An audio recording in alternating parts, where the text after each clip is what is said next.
கஷ்டமாக இருக்குது. கரெக்டாக பேசுங்க. ஹலோ, வணக்கம். எம்கேஎஸ் அஸ்ட்ரோ டிவி பார்த்து கொண்டு உள்ள ஜோதிடர்களும் ஆராய்ச்சியாளர்களும் ஜோதிடம் கற்றுக்கொண்டு உள்ள அனைத்து ஜோதிட சகோதர சகோதரிகளுக்கு அனைவருக்கும் சேலத்திலிருந்து சுகநாடி ஜோதிட ஆசிரியர் வணக்கம். எம்கேஎஸ் அஸ்ட்ரோ டிவியில் வாரம் ஒரு வீடியோ போடுவோம். அந்த வீடியோ எதுக்கு அப்படின்னா, ஜோதிடம் நம்ம நிறையா ஜாதகங்களை ஆய்வு பண்ண தான் நிறைய நமக்கு அனுபவம் கிடைக்குது. அந்த காலத்தில் பெரிய ஏட்டுச்சொல்லாம் கூட்டுக்காக மாட்டோம்.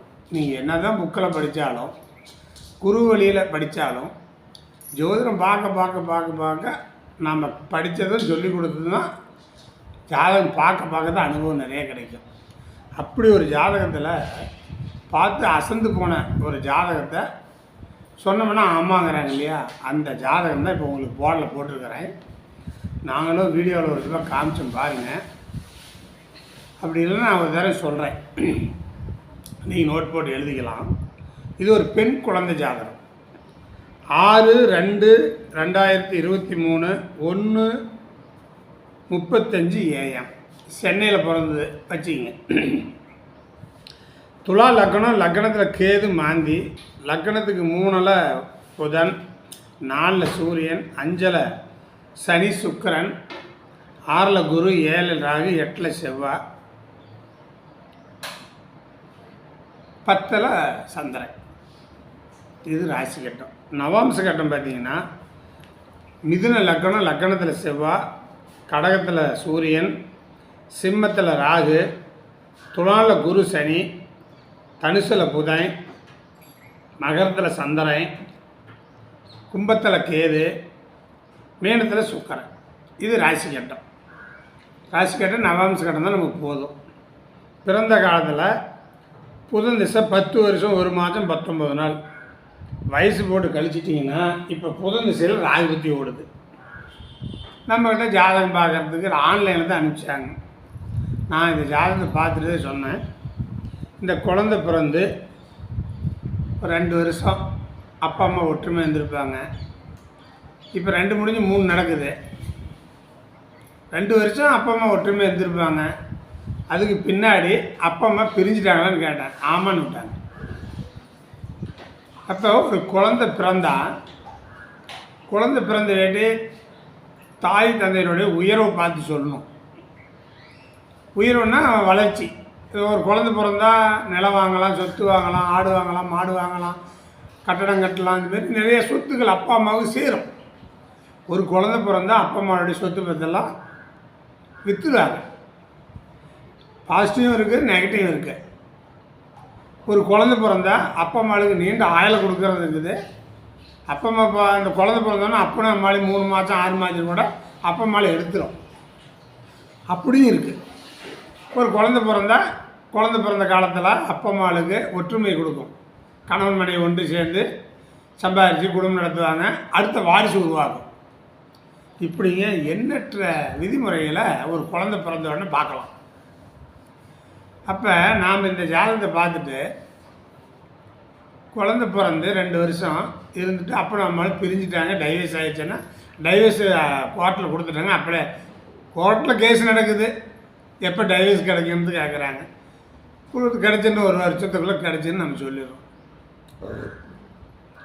அப்போ நாம் ஒரு குழந்தை பிறந்தால் குழந்தை ஜாதகத்தில் நல்லா ஆய்வு பண்ண வேண்டியது நான் சொன்ன விதிமுறை நிறைய இருக்குது. எண்ணற்ற விதிமுறை இருக்குது. நான் சொல்கிறேன் கேட்டுங்க. இந்த ஜாதகத்தில் ஒரு குழந்தை பிறந்த உடனே சந்திரன் தான் அம்மா, சூரியன் அப்பா. இப்போ சந்திரன் எங்கே போய் நிற்குதுன்னு பார்க்கணும்.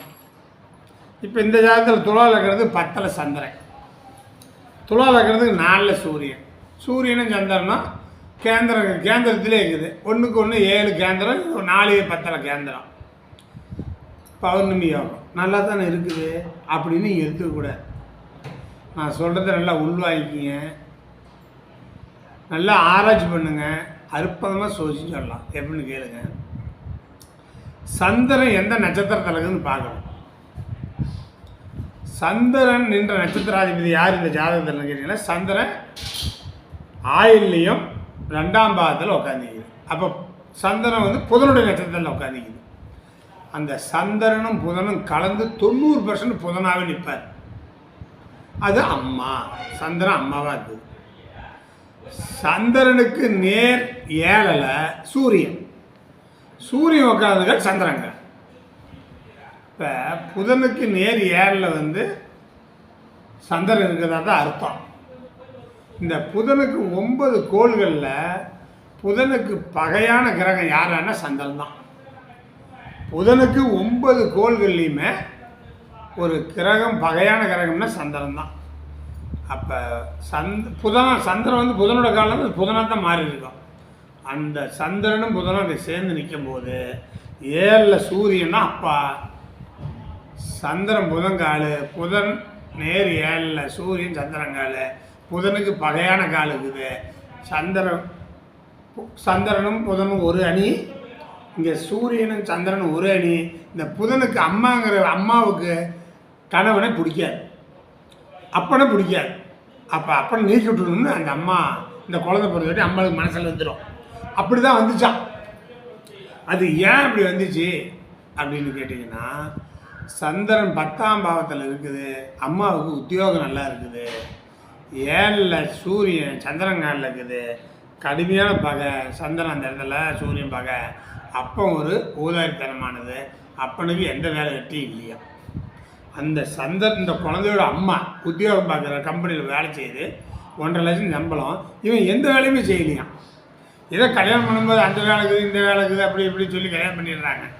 அப்புறமேல் கல்யாணம் ஆகி பார்த்தா தான் அப்பங்கிட்ட ஒன்றுமே சரக்கு இல்லைன்னு கண்டுபிடிச்சி அது என்ன பண்ணிட்டாங்க, இந்த பொண்ணு இந்த குழந்தையோட அம்மா அறவே அவனை வேண்டான்னு சொல்லி டைவர்ஷன் மட்டும் 2 பேரும் அப்ளை பண்ணிட்டார். ஏன்னா ஒரு பொண்ணு சம்பாரித்து போட்டு அவன் சும்மா உட்காந்து படுத்துட்டு சாப்பிட்டுக்கிட்டு இருந்தானா அதை ஏற்றுக்காது. அப்போ ஆம்பளை தானே நிறைய சம்பாதிக்கணும். ஆம்பளை சம்பாதிச்சு பொம்பளை வீட்டில் வேலை செஞ்சுட்டு சாப்பிட்டுட்டு இருக்கலாம். ஆனால் பொம்பளை வீட்டு வேலையும் செஞ்சுக்கிட்டு வேலைக்கு போய் சம்பாரிச்சு வந்து ஆம்பளைக்கு போடுறதுக்கு எந்த பொண்ணும் ஏற்றுக்காது. இந்த ஒரே காரணத்தினால தான் அவனை டைவர்ஸ் பண்ணுது.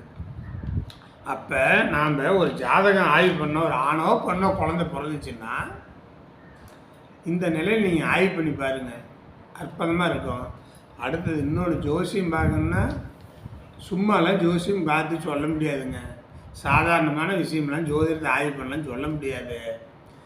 ஜாதகத்தை வாங்கினோம், பார்த்தோம், சரியில்லை, இந்த திசைபதி சரியில்லை, இந்த கோயிலுக்கு போ, அந்த பரிகாரம் பண்ணு அப்படின்னு சொல்லி பரிகாரம் பண்ணிக்கிட்டு கோயிலுக்கு அனுப்பிச்சி விடுந்தா சோச்சியம் தப்பாகி போயிடும். எதுவுமே விதி மாற்ற முடியாது, எதுவுமே விதியை மாற்ற தெரியாது. ஆனால் 90% 7 சனி, அஷ்டமி சனி, கோச்சாரக்காரங்களை வச்சுட்டு அந்த கோயிலுக்கு போய் இந்த கோயிலுக்கு போய் சோச்சியம் சொல்லிட்டு இருக்கிறாங்க. அதெல்லாம் விட்டுடலாம், நமக்கு அது வேண்டாம். ஆனால் நான் வந்து அப்படி எடுக்கிறதில்ல. இந்த ஒரு குழந்தை பிறந்தால் அப்பா அம்மாவோட நிலை எடுப்பேன், சகோதர நிலை எடுப்பேன், அந்த பொண்ணோடைய படிப்பு எடுப்பேன், அந்த குழந்தையோட படிப்பு எடுக்கும், அந்த பொண்ணுக்கு நோய் நொடி இருக்குமா, ஆயில் இப்படிலாம் எடுத்து நம்ம கர்ம பலனை சொல்கிறோம். ஒரு குழந்தை ஆணோ பொண்ணோ பிறக்கட்டுங்க, சூரியன் சந்திரனுடைய நிலை எடுத்து அப்பா அம்மாவை சொல்லிடலாம். இப்போ இந்த ஜாதகம் சொன்ன இல்லைங்களா, இப்போ சந்திரனுக்கு கடுமையான பாககிரகம் ராகு, சனி, கேது, சுக்கிரன் இதெல்லாம். சூரியனுக்கு பாககிரகம் சனி, ராகு, சுக்கிரன் இவங்கெல்லாம் கடுமையான பாககிரகம். இப்போ இந்த சந்திரனுக்கும் சூரியனுக்கும் பகையான கிரகங்கள் எதிர் 1 7 இருக்கக்கூடாது, அதையும் பார்த்துங்க. அடுத்து சந்திரன் ஏதோ ஒரு இடத்துல இருப்பார்ல, சந்திரனுக்கு 6 8 சூரியன் இருக்கக்கூடாது. ஒரு குழந்தை ஜாதகத்தில் ஒரு குழந்தை பிறந்தால் தாய் தந்தனுடைய ஆய்வு பண்ணுறதுக்கு, உயர்நிலையாக தாழ்வான்னு பார்க்குறதுக்கு, நெகட்டிவ் பாசிட்டிவான்னு பார்க்குறதுக்கு சந்திரனுக்கு 6 8 சூரியன் இருந்து சந்திரன் என்ற நட்சத்திராதிபதியும் சூரியன் என்ற நட்சத்திராதிபதியும் பகையானா தாய் தந்தை பிரிஞ்சிருவாங்க, தாய் தன்னுடைய வாழ்க்கை உயராது. சந்திரனுக்கு கேந்திரன் திரிகோணத்தில் சூரியன் இருந்து சூரியன் என்ற நட்சத்திராதிபதியும் சந்திரன் என்ற நட்சத்திராதிபதி நட்பு கிரகமாக இருந்தால் தாய் தந்தால் அந்நியுமே சந்தோஷமாக குடும்பம் நடத்துவாங்க. இது ஒரு விதி வச்சுங்க. தாய் தந்தையுடைய உயர்வும் தாழ்வும் பார்த்துக்கணும். அடுத்தது நாம் சுகர்நாடி முறையில் நிறைய சொல்லியிருக்கிறோம். ஒரு குழந்தை பிறகுது ஆண் பிறந்தானா பெண் பிறந்தானா, இந்த குழந்தை பிறந்து தாய்க்கு நீண்ட ஆயலை கொடுக்குமா, தந்தைக்கு நீண்ட ஆயலை கொடுக்குமா, இல்லை அற்ப ஆயலை கொடுக்குமா அப்படின்னு பார்த்தோம்னா, இப்போ லக்கணத்தில் ஒரு பாவி, நாளில் ஒரு பாவி, 4ஆம் அதிபதி நிலை கெட்டு சந்திரனும் நிலை கெட்டால் குழந்தை பிறந்து 3 மாதத்தில் அப்போ அம்மாவை தூக்கிடுங்க. லக்கணத்தில் ஒரு பாவி, நாளில் ஒரு பாவி, 4ஆம் அதிபதி நிலை கெட்டு சந்திரன் நிலை கெட்டால் தாய் 3 மாதத்தில் தூக்கிறோம். லக்கணத்தில் ஒரு பாவி, 9ல் ஒரு பாவி, 9ஆம் அதிபதியும் சூரியனை நிலை கெட்ட தந்தை தூக்கிறோம். லக்கணத்தில் ஒரு பாவி, 3ல் ஒரு பாவி, 3ஆம் அதிபதியும் செவ்வாயும் நிலை கெட்டால் சகோதரர் இருக்கார். அதுவும் ஒரு பெண் ஜாதகத்தில் சனி நீசமாகி சனிக்கு 6, 7, 8 செவ்வாய் இருந்தாலும் செவ்வாயோட காலில் இருந்தாலும் அந்த பொண்ணுக்கு கூட பிறந்த சகோதரர் 6 இருக்க மாட்டான், முடிச்சிடும். இதையும் பார்த்துங்க. 2001 பாருங்க, சனி மேஷத்தில் நீசமாக இருக்கும். கன்னி, துலாம், விருச்சகத்தில் செவ்வாய் இருந்தாலும் சரி, செவ்வாயோட நட்சத்திரத்தில் எந்த கிரகம் இருந்தாலும் அந்த பொண்ணுக்கு கூட பிறந்தா அண்ணனோ தம்பியோ இருக்க மாட்டான், பிறக்க மாட்டான், பிறந்தாலும் இருக்க மாட்டான், எடுத்துடும். ஒரு ஆணுடைய ஜாதகத்தில் சகோதரக்காரகனாகிய செவ்வாய் ராகுகால் ஏறக்கூடாது. 3ஆம் பாவத்தில் ராகு நின்று நட்சத்திராதிபதி நேசம் பெற்றாலும் சகோதரர் இருக்க மாட்டான். இப்படி எல்லாம் சகோதரனை பார்த்துக்கணும், தாய் தந்தை நிலையை பார்த்துக்கணும். இப்போ அடுத்தது பாபகிரகம்னு எடுத்துக்கிறோம். சூரியன், செவ்வாய், சனி, ராகு. அது எங்கேயோ ஒரு இடத்துல இருக்கும், எல்லாம் ஒட்டுக்காக இருக்கிறோம்ல, ஏதோ ஒரு இடத்துல இருக்குது. அப்படி இருந்து ஏதோ ஒரு பாபகிரகத்துக்கு 6, 8 சந்திரன் இருந்து சந்திரன் நின்ற நட்சத்திராதிபதி 3, 6, 8, 12 பகையோ நீசமோ அஸ்தகம் ஆயிட்டா சந்திரன் தேசம் நடக்கும்போது தாய் எடுத்துடும். இப்போ உதாரணமாக நாங்கள் அனுபவத்தில் பார்த்து சொன்னது சொல்கிறோமே, மகரத்தில் சனி சூரியங்காலில் இருக்குது, சிம்மத்தில் சந்திரன் சுக்கரங்கால சுக்கரன் நீசம், சந்திரன் நீசம் சுக்கரன் பற்றி தாய் இறந்துன்னு சொன்னான், தாய் இறந்துட்டா. இது நீங்கள் இந்த 5 பாபகிரகம் இருக்குது இல்லையா, ஒரு சனிக்கு அல்லது ராகுக்கு அல்லது கேதுக்கு செவ்வாய்க்கு 6, 8 சூரியன் இருக்குது. சூரியன் என்ற நட்சத்திராதிபதி 3, 6, 8, 12 பகை நீசம் அஸ்தகமாயிட்டால் அந்த சூரியன் திசை நடந்தது அப்பனை எடுத்துடும். நீங்கள் இந்த 5 பாபகிரகமும் ஏதோ ஒரு கிரகம் இருக்கும், 5 பேர் இருக்க மாட்டாங்க, ஏதோ ஒரு கிரகம் இருக்குது. அதற்கு 6, 8 என்ன கிரகம் இருக்குது பாருங்கள். சந்திரங்க தான் சந்திரனை பாதிக்கும், அம்மாவை பாதிக்கும். சூரியன் தான் அப்பனை பாதிக்கும். செவ்வாய் இருந்தால் சகோதரனை பாதிக்கும். புதன் இருந்தால் மாமனை பாதிக்கும். குரு இருந்தால் குழந்தைகளை பாதிக்கும். சுக்கரன் இருந்தால் மனைவி பாதிக்கும், அத்தையை பாதிக்கும். சனி இருந்தால் ஜாதகம் ஆயிலே பாதிக்கும். இப்படி ஒரு ஜாதகத்தில் நீங்கள் எடுத்தீங்கன்னா ஒரு குழந்தை பிறந்தா தாய் தந்தை நிலையை பார்க்கலாம், மாமனை பார்க்கலாம், சகோதரஸ்தானத்தை பார்க்கலாம், பாட்டம் பாட்டியை பார்க்கலாம், பக்கத்து வீட்டுக்காரனையும் பார்த்து சொல்லலாம். இந்த மாதிரி ஒரு குழந்தை பிறந்தா இத்தனையும் பார்க்கணும். ஒரு குழந்தை ஜாதகத்தை கொடுத்தா அப்பா அம்மாவை பார்த்து சொல்லிடலாம். என் அருமை நண்பர் ஒருத்தர் ஈரோடு பக்கத்தில் இருக்கிறார். அவர் என்னங்கிறாரு, அப்பன் ஜாதகத்தை கொடுக்கணும், அம்மா ஜாதகத்தை கொடுக்கணும், பிள்ளைங்க ஜாதகம் கொடுக்கணும், இதெல்லாம் பார்த்து சொல்லுங்கிறார். ஏன் ஒரு ஆண் ஜாதகத்தை கொடுத்தா கல்யாணம் ஆகுமா ஆகாதுன்னு சொல்ல முடியுமா? சொல்ல மாட்டார். ஒரு ஆண் ஜாதகம் 40 வயசில் ஒரு ஜாதகத்தை இருக்குது கொண்டாந்து கொடுக்குறாங்க, கல்யாணம் ஆகுமா ஆகாதா அதெல்லாம் சொல்ல மாட்டாரான். ஆண் ஜாதகத்தை கொடுக்கணும், மனைவி ஜாதகத்தை கொடுக்கணும், பிள்ளைங்க ஜாதகத்தை கொடுக்கணும், அதெல்லாம் தெரிஞ்சு போயிடுச்சு அதுலேயே. ஒரு ஆண் ஜாதகமோ பெண் ஜாதகமோ ஒரு ஜாதகத்தை எடுத்தால் அந்த ஜாதகத்துக்கு கல்யாணம் ஆகுமா, குழந்தை குட்டி பிறக்குமா, சொத்து வாங்குவானா, மந்திரி ஆவானா, கலெக்டர் ஆவானா, இதை நானும் சுகர்நாடி முறையில் சொல்லி சொல்லி எனக்குமே சலிச்சு போச்சு. சொல்லலாங்க. இப்போ இந்த ஜாதகத்தை பார்த்து சொன்னோமா இல்லையா? சொல்லலாம். ஒன்றும் இல்லைங்க. எந்த உறவு முறை கேட்குறாங்களோ, இப்போ ஒரு ஆண் ஜாதகத்தை வச்சுக்கலாம், பொதுவாக ஒரு பெண் ஜாதகத்தை வச்சுங்க. ஒரு 30 வயசு 40 வயசு அவர் கொண்டாந்து கொடுக்குறார். 7ஆம் அதிபதி நின்ற நட்சத்திராதிபதி கேந்திரம் திரிகோணத்தில் ஆட்சி உச்ச நட்பு பெற்று சுக்கரனும் பலம் பெற்ற இளமையில கல்யாணம். 7ஆம் அதிபதி நின்ற நட்சத்திராதிபதி 6 8 12 பகை நேசம் அஸ்தகமாயிருது. சுக்கரனும் கெட்டு போயிடுச்சு. கல்யாணம் ஆகுது சொல்லிட்டு போகலாமே. சரிங்க, கல்யாணம் ஆயிடுச்சு. குழந்தை போயிடும்ல. கல்யாணம் பண்ணுறது எதுக்கு? ஆண் இன்னும் பெண் இன்னும் ஏன் படைச்சான், ஆளுக்கு ஒரு ஆசை ஏன் படைச்சான், அது இல்லைன்னா உலகமே இல்லை பிள்ளை இது கூட தெரியும் என்ன பண்ணணும்னு கவிஞர்கள் பாட்டு எழுதுறாங்கல்ல. கல்யாணம் பண்ணுறது குழந்தை பார்க்கறது தான். குழந்தை குட்டி கூட குடும்பமாக படைக்கணும்ல. அப்போ நாம் என்ன பண்ணோம்? 5ஆம் அதிபதி நிலையாரி, புத்திரகாரன் குருவ நிலையாரி. இப்போ விருச்சிக லக்கணம். விருச்சிக லக்கணத்துக்கு 5ஆம் அதிபதி குரு. அவர் எங்கேயே நிற்கிட்டோம். அவர் நின்ற நட்சத்திராதிபதி 3 6 8 12 பகை நேசம் அஸ்தகம் பெற்றால் குழந்தை பிறப்பது அரிது. அப்படியே குழந்தை பிறந்தாலும் ஒரு உச்சமாக ஊனமாக தான் குழந்தை பிறக்கும். இதுதான் விதி, இதுதான் ஜாதகம்.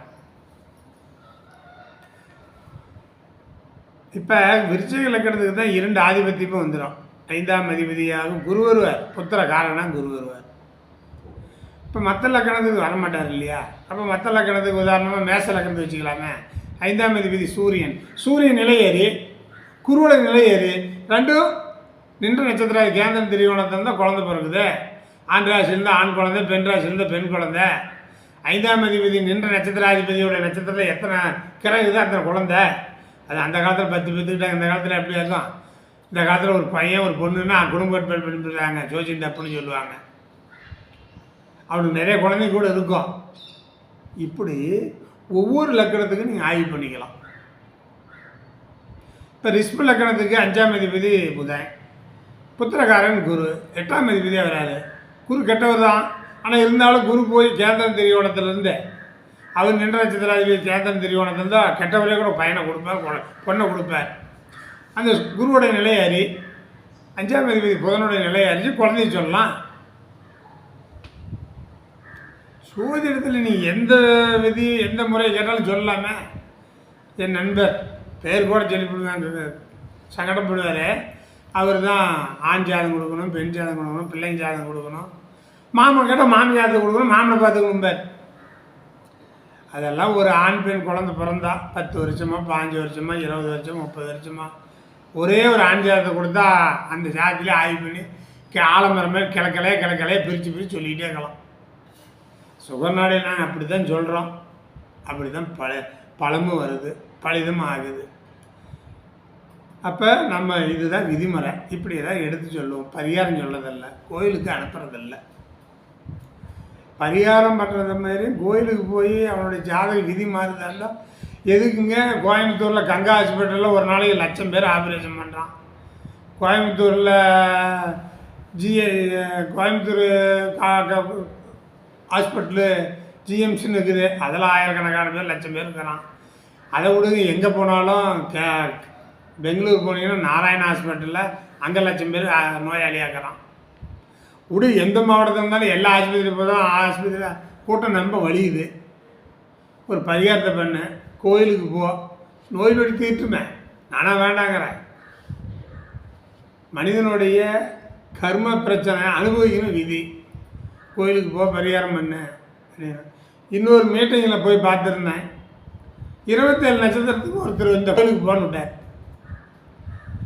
27 நட்சத்திரம் இந்த கோயிலுக்கு போனால் கோடீஸ்வரன் ஆகலாம், இன்ஸ்பெக்டர் ஆகலாம், மந்திரி ஆகலாம், எம்எல்ஏ ஆகலாம்னு ஒருத்தர் சொல்லிட்டு இருக்கிறாரு. ஏங்க 27 நட்சத்திரம் தான் இருக்கிறதே இருக்குது. 800 கோடி பேர் இருக்கிறான். எல்லாம் தான் கோயிலுக்கு போகிறான், சாமி கும்பிட்றான். அவன் பிரச்சனை தீரலையே. இப்போ நம்ம இந்தியாவிலுக்குள்ள தமிழ்நாட்டில் உள்ள இதை ஜாதகம் பார்க்குறோன்னு நினச்சிக்கிட்டு இருக்கிறோம். உலகத்தில் இருக்கிற கிறிஸ்டின் இருந்தாலும் சரி, புத்த மதத்தில் இருந்தாலும் சரி, ஏசுநாதராக இருந்து கும்பிட்டாலும் சரி, முஸ்லீம் மதத்தில் இருந்தாலும் சரி, என்னென்ன மதத்தில் அத்தனை பேரும் ஜாதகம் பார்க்குறாங்க. அவங்களும் டேட் ஆஃப் பர்த்தை குறித்து வச்சுக்கிட்டு ஜோசியம் பார்க்குறாங்க. அவங்களும் ஜோசியக்காரராகவும் ஆயிடுறாங்க. உலகம் ஃபுல்லாக ஜோசியக்காரர் இருக்கிறாங்க. உலகத்தில் உள்ள மக்கள்லாம் பார்க்குறாங்க. 27 நட்சத்திரம் தானே. 27 நட்சத்திரத்துக்கு இந்த கோயிலுக்கு போய் சொன்னால் அந்த கோயிலுக்கு போயிட்டு வந்தால் அந்த பிரச்சனை தீரணுமில்ல, தீரலையே. உதாரணமாக ஒரு சிம்பிளாக சொல்கிறேன் பாருங்க.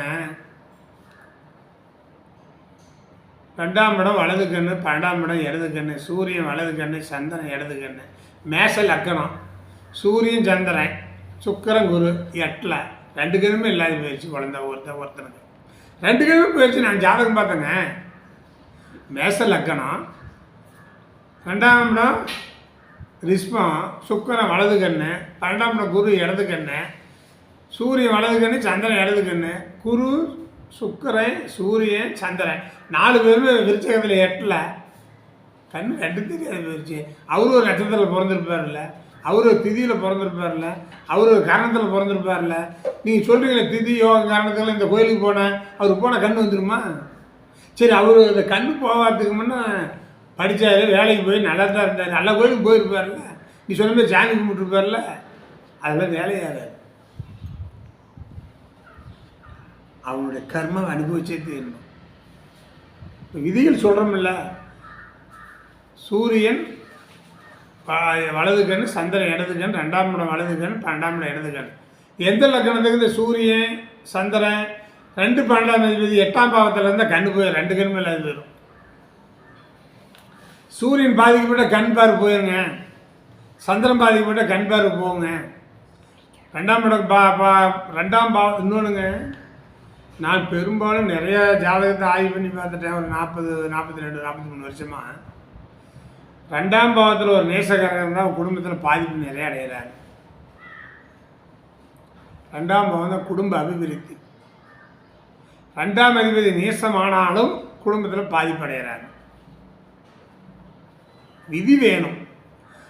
ஒரு ஜாதகத்தில் ஆண் ஜாதகமாக பெண் ஜாதகமாக 6ஆம் பாவத்தில் ஒரு நேசகரகம், 8ஆம் பாவத்தில் ஒரு நேசகரகம் திருமணம் ஆகிறது அரிது. இது எந்த திதி கரணம், யோகி அவயோகி, எந்த நட்சத்திரம், எந்த கோயிலுக்கு போய் என்ன பரிகாரம் பண்ணி இதை போய் கல்யாணம் பண்ணுறது? நான் நிறைய ஜாதகம் பார்த்துட்டேன். 6ல் மிதுன லக்கணம், 6ல் சந்திரன் நேசம், 8ல் சனி சந்திரங்கால 35 வருஷம் சினிமா ஸ்டார் மேல் பொண்ணுக்குது, கல்யாணம் இல்லை. 7ஆம் அதிபதி நின்ற நட்சத்திராதிபதி 6 8 12 பகை நேசம் அஸ்தகமானாலும் கல்யாணம் இல்லை. ஒரு ஆண் ஜாதகத்தில் 7ஆம் அதிபதியும் பார்த்துங்க 50% கொடுக்கும், சுக்கரனையும் பார்த்துங்க 50% கொடுக்கும். இன்னொன்று சொல்கிறேங்க, 12 லக்கணத்துக்கும் 40 வயசுக்குள்ள சுக்கர திசை வரணும். இல்லையா சுக்கரன் கேந்திரம் தெரிய வந்து பலமாக இருக்கணும். புத்தி வந்தால் கல்யாணம் பண்ணி வச்சிடும். 7ஆம் அதிபதி நின்ற நட்சத்திராதிபதியும் சுக்கரன் நின்ற நட்சத்திராதிபதியும் கேந்திர திரிகோணத்தில் பலமாக இருந்தால் இளமையில் கல்யாணங்க, கல்யாணம் பண்ணிக்குவோம். இது 2ம் பலம் இழந்து போயிட்டால் கல்யாணம் இல்லை. 2ஆம் அதிபதி கல்யாணங்கிறது 7, 2ஆம் அதிபதி நின்ற நட்சத்திராதிபதி பகை நேசம் அஸ்தகம் விட்டாலும் குடும்பத்தில் திருமணம் டைவர்ஸ் ஆகிடும். நம்ம நிறைய சொல்லியாச்சு. 2ஆம் பாவத்தில் அஷ்டமாதிபதி நட்சத்திரத்தில் ஏதாச்சும் ஒரு கிரகம் இருந்து அந்த திசமத்தின் நடந்தால் டைவர்ஸ். இதெல்லாம் நிறைய சொல்லியாச்சு. அப்போ நம்ம சுகர்நாடியினுடைய விதி அற்புதமாக ஜோதிடம் சொல்லலாம். உலகத்தில் உள்ள ஜோதிடர்கள் அத்தனை பேருமே சுகர்நாடியை பின்பற்றி வராங்க. இனிமேல் சுகநாடியில் தான் ஜோதிடம் சொல்லுவாங்க. சுகநாடி பிரகாரம் சொன்னீங்கன்னா பரிகாரம் தேவையில்லை, கோயிலுக்கு போக தேவையில்லை. கோயிலுக்கு போய் சாமி கும்பிட அங்கே நான் லட்சாதிபதி ஆகணும், கோடீஸ்வரன் ஆகணும், மந்திரி ஆகணும் வேண்டுதல் வச்சிங்கன்னா நிறைவேறாது. அது அறியாது, எட்டாது, பத்தாது. அப்போ நம்மளுடைய ஜோதிடத்துக்கு விதிகள் வேணும். நீ எந்த பாவத்தை கேட்குறாங்களோ, என்ன உறவு காரகத்தை கேட்குறாங்களோ, அந்த உறவு காரகத்தினுடைய கிரகம் பலம் பெற்றால் அந்த ஜாதகனுக்கு நன்மை செய்யும். ஒரு ஜாதகம் ஆணோ பெண்ணோ குழந்தை பிறந்தா படிக்கணும் இல்லையா? 2ஆம் அதிபதியும் புதனும் பலம் பெற்றால் படிப்பாங்க. 10ஆம் பாவம் பலம் பெற்றால் தொழில் செய்வாங்க. 7ஆம் பாவம் பலம் பெற்றால் கல்யாணம் பண்ணுவாங்க. 2ஆம் பாவம் பலம் பெற்றால் குடும்பம் நடத்துவாங்க. இன்னொரு முக்கியமான பாவம் இருக்குது, ஆணுக்கோ பொண்ணுக்கோ 3ஆம் பாவம் நல்லா இருக்கணும். வீரியம் தைரியம் இதெல்லாம் நல்லா இருந்தால் சிறப்பாக இருக்கும். சோசியை நல்லா சொல்லலான்னு சொல்லி என்னுடைய MKS அஸ்ட்ரோ டிவி பார்த்து கொண்டுள்ள ஜோதிடர்கள், ஆராய்ச்சியாளர்கள், நண்பர்கள், ஆர்வலர்கள் அனைவரும் MKS அஸ்ட்ரோ டிவியை ஷேர் பண்ணுங்கள், லைக் பண்ணுங்கள், சப்ஸ்கிரைப் பண்ணுன்னு சொல்லி மீண்டும் உங்களை சந்திப்பேன்னு சொல்லி நன்றி கூறி விடைபெறுகிறேன். நன்றி, வணக்கம்.